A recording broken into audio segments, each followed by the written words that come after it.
ہے supreme court نے سنی اتحاد کونسل کی مخصوص نشستوں سے متعلق کیس کا تفصیلی فیصلہ جاری کر دیا ہے۔ اکثریتی فیصلہ دینے والے 8 ججز کی جانب سے الیکشن کمیشن کی متفرق درخواست پر فیصلے پر عمل درآمد کے لیے وضاحت جاری کر دی۔ فیصلے میں کہا گیا ہے کہ الیکشن کمیشن کی وضاحت کی درخواست تاخیری حربہ ہے۔ اسی پر بات کر لیتے نمائندہ نیوز ون ابرار حسین استوری سے۔ ابرار، کیا تفصیلات ہیں؟ جی بالکل، پاکستان تحریک انصاف کی مخصوص نشستوں کے معاملے پر سپریم کورٹ نے تفصیلی فیصلہ جاری کر دیا ہے۔ جسٹس منصور شاہ نے 4 صفحات پر مشتمل یہ تفصیلی فیصلہ جاری کیا ہے۔ تفصیلی فیصلے میں یہ کہا گیا ہے کہ اکثریتی فیصلہ دینے والے 8 ججز کی جانب سے الیکشن کمیشن کی متفرق درخواست پر فیصلے عمل درآمد کے لیے وضاحت جاری کیا جا رہا ہے، جبکہ فیصلے میں یہ کہا گیا ہے کہ الیکشن کمیشن کی وضاحت کی درخواست تاخیری حربہ ہے۔ اس کے علاوہ کہا گیا ہے کہ الیکشن کمیشن کو وضاحتی درخواست عدالتی فیصلے پر عمل درآمد کے راستے میں رکاوٹ ہے اور الیکشن کمیشن کی وضاحت کی درخواست درست نہیں ہے۔ اس کے علاوہ کہا گیا ہے کہ الیکشن کمیشن نے خود بیرسٹر گوہر کو پارٹی چیئرمین تسلیم کیا اور الیکشن کمیشن وضاحت کے نام پر اپنی پوزیشن تبدیل نہیں کر سکتا۔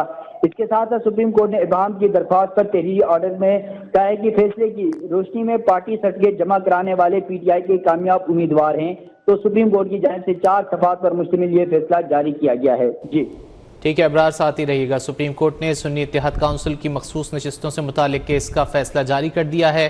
اکثریتی فیصلہ دینے والے 8 ججز کی جانب سے الیکشن کمیشن کی متفرق درخواست پر فیصلے پر عمل درآمد کے لیے وضاحت جاری کر دی گئی ہے۔ ابرار، یہ بتائیے گا کہ وضاحت میں کیا کہا گیا ہے الیکشن کمیشن کی جو متفرق درخواست تھی اس پر؟ جی بالکل، دیکھیے گا، سپریم کورٹ کی جانب سے 4 صفحات پر مشتمل جسٹس منصور علی شاہ کا فیصلہ ہے، جو پاکستان تحریک انصاف کی مخصوص نشستوں سے متعلق جو فیصلہ سنایا گیا تھا، اس میں سے اکثریتی جو 8 ججز تھے انہوں نے یہ جو فیصلہ دیا ہے، آج وضاحت جاری کی ہے۔ اس میں اکثریتی فیصلہ دینے والے 8 ججز نے الیکشن کمیشن کی متفرق درخواست پر یہ فیصلہ عمل درآمد کے لیے وضاحت جاری کی ہے، اور فیصلے میں کہا گیا کہ الیکشن کمیشن کی وضاحت کی درخواست تاخیری حربہ ہے۔ اس کے ساتھ ساتھ الیکشن کمیشن کو وضاحتی درخواست عدالتی فیصلے پر عمل درآمد کے راستے میں رکاوٹ بھی ہے، جبکہ الیکشن کمیشن کی وضاحت کی درخواست درست نہیں ہے۔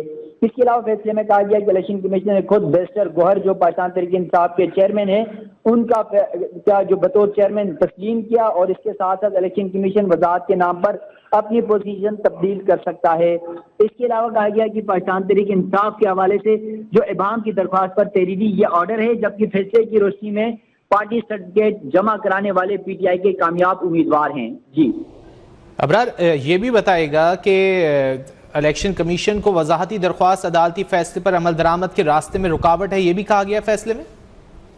جی بالکل، یہ آج جو سپریم کورٹ کی جانب سے 4 صفحات پر یہ فیصلہ جاری کیا گیا ہے، اس میں یہی بات کی گئی ہے کہ الیکشن کمیشن نے وضاحتی جو معاملہ تھا جس پر سپریم کورٹ سے رجوع کیا گیا تھا، اس معاملے کے اوپر الیکشن کمیشن کی جو وضاحت ہے وہ درخواست جو دائر کی گئی ہے وہ تاخیری حربے ہیں، جبکہ الیکشن کمیشن کو وضاحتی درخواست عدالتی فیصلے پر عمل درآمد کے راستے میں رکاوٹ بھی ہے۔ اس کے علاوہ یہ بھی کہا گیا کہ الیکشن کمیشن کی وضاحت کی درخواست درست نہیں ہے۔ الیکشن کمیشن نے خود بیرسٹر گوہر کو بطور پی ٹی آئی چیئرمین تسلیم بھی کیا ہے، اس کے باوجود وہ پارٹی کے حوالے سے کیا وضاحت طلب کر رہا ہے، پھر الیکشن کمیشن وضاحت کے نام پر اپنی پوزیشن تبدیل نہیں کر سکتا۔